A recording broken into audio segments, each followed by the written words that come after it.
안녕하세요. 그녀의 북살롱 미셸입니다. 네, 오늘 함께 할 책은 다시 강신주 선생님의 책으로 돌아왔어요. 겸손이라는 인간의 감정에 대해서 알아보려고 합니다. 진정한 사랑을 위한 자기 희생이라는 부제목이 붙어 있습니다. 이 강 박사님의 감정 수업 이 책은 이 사랑을 테마로 쭉 우리의 감정을 살펴보고 있어요. 그러다 보니까 이 겸손도 사랑의 관점에서 볼 때 어떻게 이 제목을 뽑아내셨느냐, 자기 희생, 사랑을 위한, 그것도 진정한 사랑을 위한 자기 희생이라고 제목을 뽑아내셨고요. 이 제목에 딱 걸맞는 그런 클래식 소설 한 편을 가져오셨습니다. 바로 에밀 졸라의 작품이고요. 여인들의 행복 백화점입니다. 저는 에밀 졸라의 작품을 두세 권 정도 본 것 같은데, 이 행복 백화점, 이름도 이쁜 이 여인들의 행복 백화점이라는 책은 있는지를 몰랐어요. 이번에 이렇게 강 박사님을 통해서 알게 되었는데,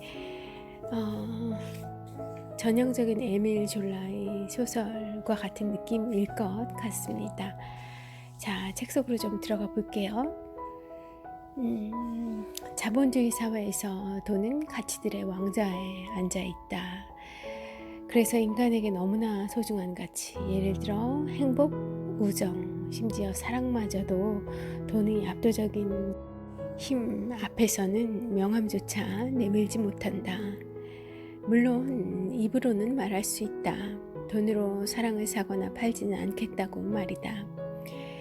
그렇지만 주변에 난립하고 있는 결혼정보회사는 또 무엇란 말인가. 심지어 맞선이나 소개팅 제안이 오면 우리는 바로 이렇게 되묻는다. 그 사람 직업은 뭐야? 그리고 학교는 어디 나왔는데? 요새는 아버지 직업, 할아버지 직업도 물어보는 거 아닐런지. 모두 그 사람의 소득이 궁금해서 물어보는 질문이다. 이처럼 우리는 지금 사랑보다는 돈이나 안정적 소득을 얻으려는데 혈안이 되어 있다. 만일 스스로 돈을 얻지 못한다면 타인을 통해 얻으려 하는 그런 이제 시대가 된 거죠. 그렇지만 이런 시대는 참 매우 오래된 것 같아요. 뭐 근래에 뚝 떨어져서 생긴 그런 시대가 아니지 싶더라고요. 그러나 그 정도가 이제 너무 심각해진 건 아마도 이제 근대 현세에 가까워지면서부터 그 추세는 점점 더 가속화되었을 것 같고요. 가난한 사람은 매력 없어 보이지만 부유한 사람은 매력적으로 보인다. 그러니 자본주의 세상에서 우리의 다양한 감정들은 왜곡될 수밖에 없는 것이다. 이렇게 우리는 자본주의로 인한 수많은 상처들 속에 평생을 살아가고 있는 거죠. 감정의 왕좌에 올라갈 수 있는 사랑마저도 이런 처지인데 나머지 감정들은 말해서 무엇 하겠는가. 결국 우리는 지금 돈을 사랑하는 시대에 살고 있다. 그렇지만 내가 사랑한다는 사람이 돈의 메신저에 실하지 않는다는 것만큼 씁쓸한 일이 또 있을까? 돈을 가졌기 때문이 아니라 그 사람 자체를 사랑해서 삶을 함께하고 있다고 스스로 확신할 수도 있다. 그렇지만 상대방이 실직하거나 혹은 사업이 망했을 때 내 마음속에서 그 사람에 대한 애정도 어느새 식어 있는 걸 발견하게 될 것이다. 경제적 상황이 어려워진 것도 심각한 문제라 할 수 있다. 그렇지만 나의 사랑이 돈에 대한 사랑이었다는 사실에 직면하게 될 때 그것은 결코 단순한 문제가 아니다. 자신을 상대방을 그리고 사랑을 지금까지 속여왔다는 것을 아는 순간, 그것을 알게 된 순간 우리는 지금까지 당당하게 살아왔다고 자부하던 자신의 삶마저도 하나의 허구라는 것을 아프게 받아들여야만 한다. 스스로 속물이라는 사실을 받아들이는 것보다 삶에서 더 아픈 것이 또 어디 있겠는가. 사랑이 돈으로 매매될 수 있을까? 돈을 가진 사람들은 사랑을 살 수 있다고 자신한다. 아이러니컬하게도 이들의 오만은 돈이 많다는 이유로 이성들이 자기에게 꿰어드는 것을 자주 경험했기 때문에 생긴 것이다. 하긴 돈을 위해 사랑을 파는 사람이 없다면 그들이 어떻게 돈으로 사랑을 살 수 있겠는가. 그들의 오만을 그렇게 탓하지는 말자. 파는 사람이 있으니 사는 사람도 생기는 법이니까. 이것이 바로 자본주의다. 한 인간에게는 다양한 가치들이 존재한다. 노래를 잘할 수도 있고, 섬세할 수도 있고, 이야기를 잘할 수도 있고, 잘 들어줄 수도 있고, 부드럽게 잘 안아줄 수도 있고, 여행을 좋아할 수도 있다. 그렇지만 이런 다양한 가치들도 모조리 돈으로 살 수 있도록 만드는 것, 이것이 자본주의가 가진 폭력성이다. 돈 앞에서 작아지게 만드는 것. 그런데 별로 돈이 안 되는 가치들이 정말로 소중할 수도 있는 법이다. 영화나 음악에 대해 나와 함께 이야기할 수 있는 가치를 누가 돈으로 사려고 하겠는가. 그렇지만 그것이 어떤 사람의 삶에서 돈을 주고도 살 수 없는 가장 중요한 것일 수도 있는 법이다. 아마 앞으로의 사회에서는, 미래 사회에서는 오히려 그런 경향이 더 두드러지지 않을까 싶기도 합니다. 또 그러면서 동시에 오히려 그런 분야가 이 사업 분야로 좋은 각광받는 사업 분야가 될 수도 있지 않을까. 자본주의의 문제점을 지적을 하면서 또다시 이 생각의 꼬리가 자본주의를 향해 가고 있는 저는 어찌해야 할까요? 네, 다시 책으로 돌아가서 19세기의 파리는 단순히 한 국가의 수도이기보다는 세계의 자본주의의 수도였습니다.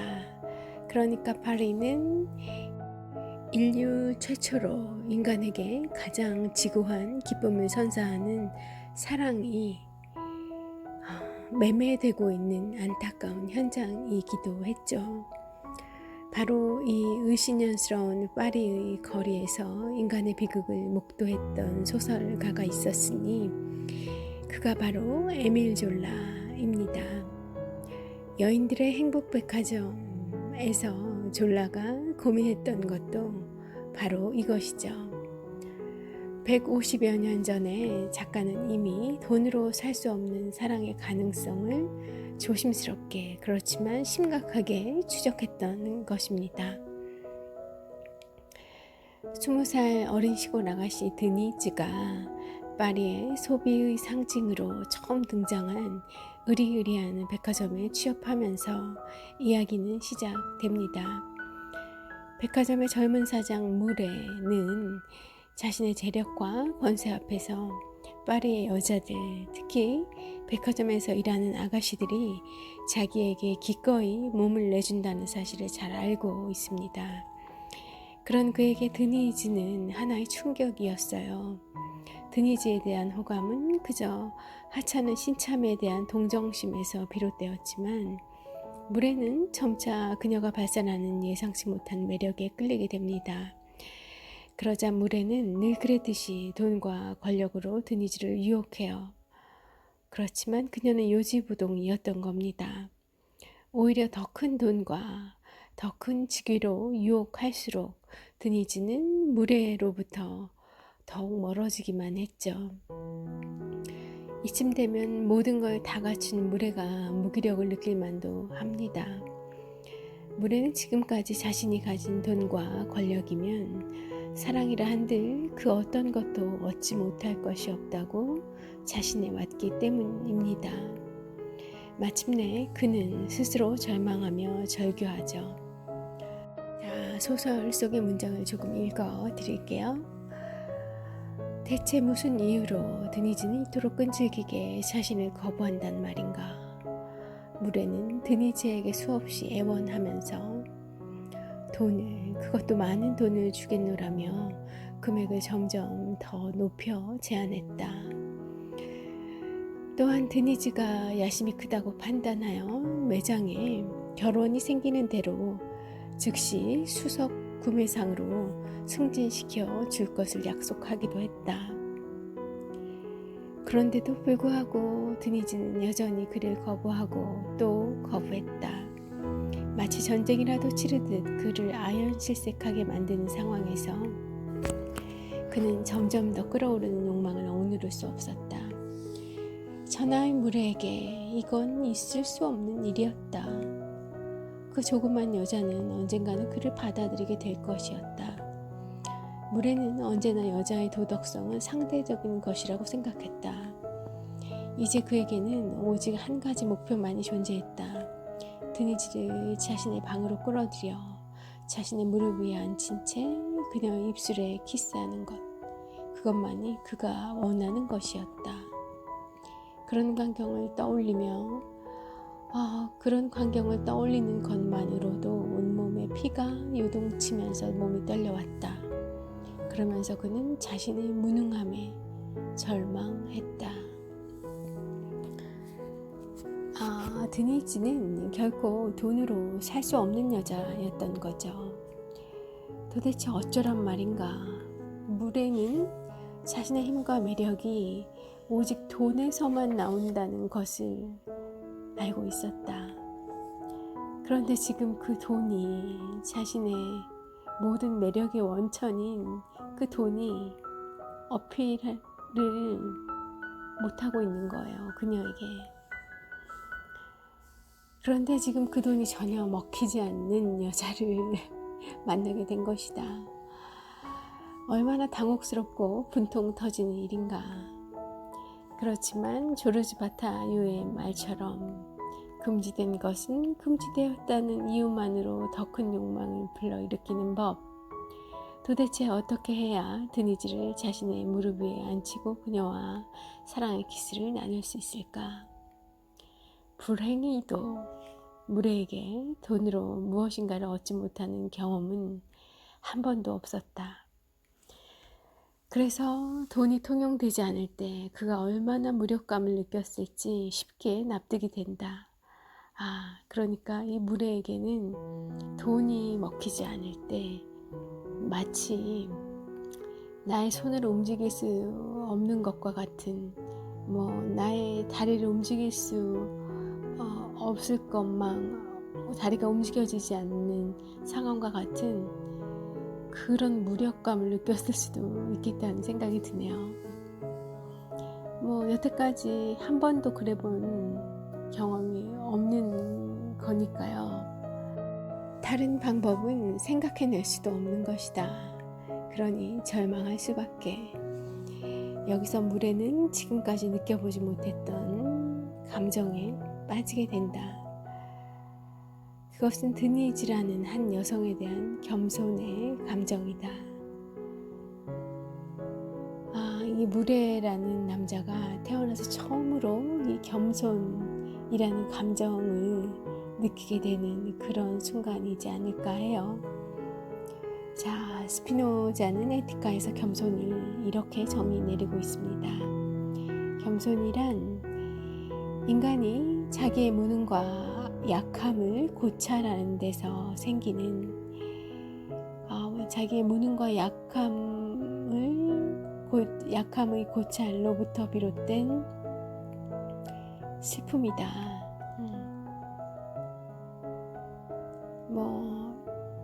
슬픈 일이 덜어 있었겠죠, 무례에게. 그러나 이런 자기의 무력함을 깨닫게 되고 그것으로부터 오는 슬픔은 아마 이 드니즈라는 한 여성을 통해 처음으로 느끼게 된 감정인 것 같아요. 스피노자의 말대로 무례의 겸손은 자신이 자랑하던 돈의 무기력함을 자각하는 데서 오는 슬픔이다.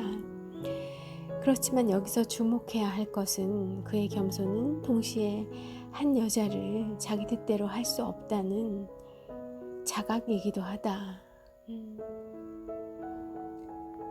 그래서는 안 된다는 자각이기도 할 것 같아요. 바로 이것이 사랑 아니겠는가? 나의 뜻대로가 아니라 당신 뜻대로가 바로 사랑의 표어이기 때문이다. 결국 드니즈는 무례에게 제대로 된 사랑을 가르치고 있었던 것이고 마침내 무례는 진정한 사랑을 배우게 된 것이다. 사랑에 빠진 사람은 사랑하는 사람 앞에서 항상 자신의 무기력을 토로할 수밖에 없다. 나의 구애를 받아줄지 거부할지가 전적으로 상대방의 의지에 달려있다는 것을 자각하기 때문이다. 그러니 무례의 겸손, 즉 자신이 자랑하는 돈이 사랑 앞에서는 무기력하기만 하다는 그 자각이야말로 그가 드디어 사랑할 준비가 되어 있다는 것을 나타내는 증거다. 이것이 바로 돈으로 사랑을 사고 파는 우울한 파리에서 작가가 독자에게 알려주고 싶었던 것이다. 그래서 우리에게 필요한 것은 어쩌면 제2의, 제3의 무례 아닐까? 그리고 우리에게 사랑의 가치를 가르쳐줄 여신과도 같은 여성 말이다. 네, 작가 에밀 졸라에 대해서 살펴보도록 하겠습니다. 1849년에 태어나서 1902년 20세기가 시작하면서 돌아가셨어요. 그리고 제가 먼저 읽어보니 어쩜 에밀 졸라의 죽음이 이 소설 행복백화점 이 소설보다 더 소설스럽더라고요. 자,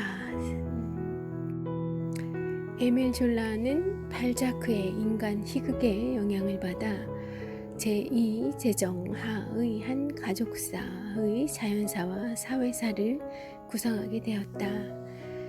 그렇게 20대 집필을 시작하여 22년에 걸쳐 쓴 루공 마카르 총서 20권으로 자연주의를 개척한 거장이 된다.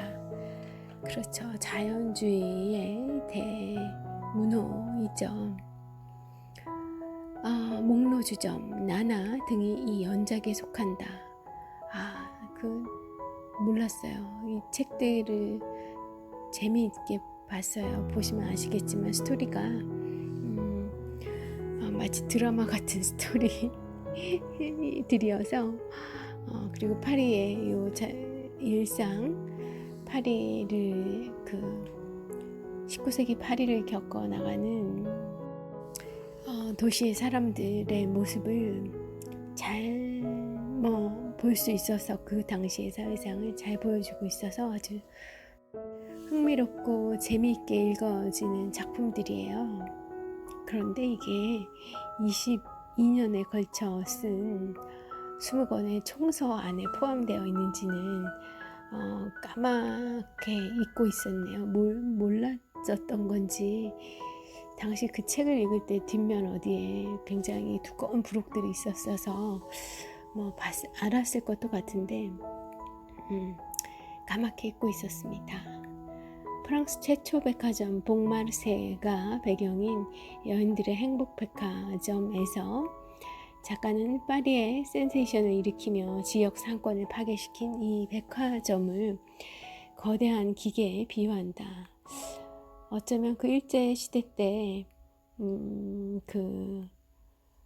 우리나라에 처음 생겼다고 하는 지금의 신세계 본점 자리에 있는 미쓰비시 백화점, 뭐 그것이 생겼을 때도 우리나라 그때 경성에 이런 유사한 스토리들이 굉장히 많지 않았었을까 싶기도 해요.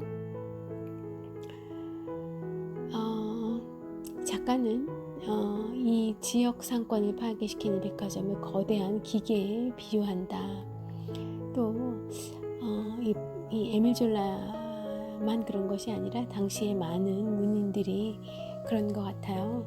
보들레르도 악의 꽃을 역시 이 파리 백화점에서 영감을 받아서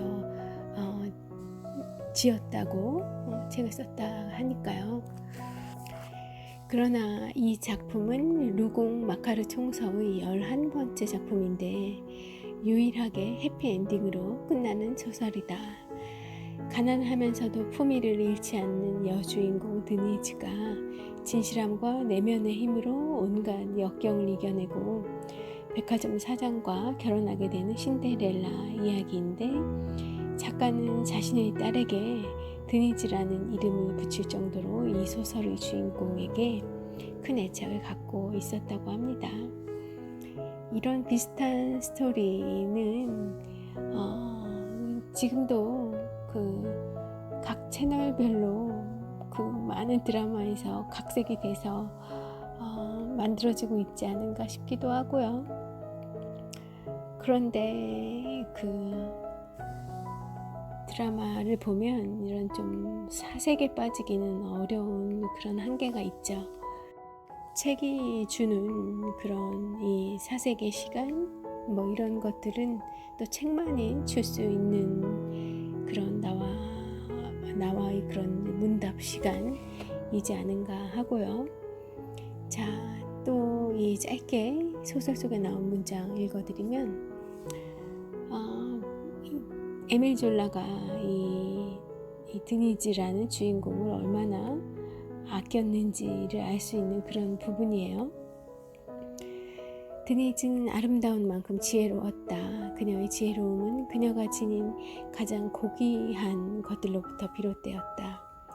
대부분이 하층민 출신인 백화점 판매원들이 점차 갈라져 떨어져 나가는 매니큐어처럼 피상적인 교육밖에는 받지 못했던 반면, 드니즈는 가식적인 우아함과는 거리가 먼 깊은 내면에서 우러나오는 매력과 멋을 지니고 있었다.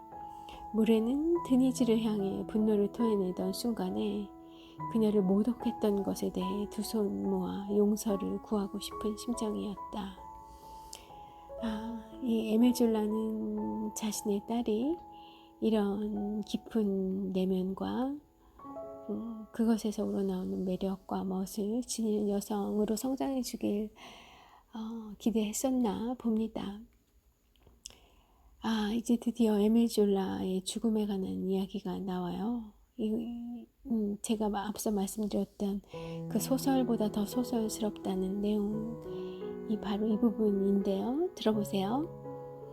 드레피스 사건과 반유대 감정으로 프랑스 사회가 발칵 뒤집혔을 때 나는 고발한다 라는 글을 통해 지식인들의 양심에 호소했으나 매국노로 몰려 영국으로 도망을 갔고요. 다시 몰래 파리로 돌아왔으나 집에서 두통과 호흡 곤란을 호소하다 죽었습니다. 작가를 매국노라고 여긴 한 굴뚝 소재부가 그의 집 굴뚝을 틀어막았다고 해요. 프랑스의 격한 군중은 정말 행동하는 사람들인가 봅니다. 좀 너무 이 격한 감정에 휘말렸나 봐요. 사실 당시의 상황과 관련해서 정확한 충분한 정보가 없어서 뭐라고 말씀은 더 못 드리겠어요. 에밀 졸라가 정말 우리의 이완용 같은 사람이 어떤 건지 제 그 탐색이 거기까지 이르지를 못해서. 그렇지만 이 에밀 졸라의 인생을 보면 너무나 그 소설스러운 죽음 결말이 아니었는가 싶어요. 예. 자, 끝으로 철학자의 어드바이스 들어보겠습니다. 이 에밀 졸라의 행복백화점이라는 현대에도 많이 재구성되는 이 전형적인 러브 스토리를 가지고 위대한 사랑, 한 사람의 인생의 방향을 완전히 바꿔놓은 그런 진정한 사랑, 그리고 겸손이라는 이 인간의 감정을 포착해내신 우리 강 박사님의 어드바이스 함께 하도록 하겠습니다. 스피노자의 말처럼 자신의 무능력과 약함을 인정할 때 누구나 겸손해진다. 그렇다고 겸손해서 무엇인가 비극적인 느낌을 찾으려고 해서는 안 된다. 제대로 겸손의 감정을 느껴보았던 사람은 누구나 다 안다. 겸손하게 되었을 때 우리는 자신을 지배하던 해묵은 편견, 허영, 그리고 자만심으로부터 자유로워진다. 색안경을 벗고 자신이나 세계, 그리고 타인들을 있는 그대로 보게 되었다고나 할까? 그러니까 자신의 무능력과 약함을 직시할 때 우리는 자신이 무엇을 할 수 있고 무엇을 할 수 없는지를 정확히 알게 된다. 과거에는 무엇이든지 할 수 있다고 생각했지만 이제 할 수 없는 것이 있다는 것을 알게 된 것이다.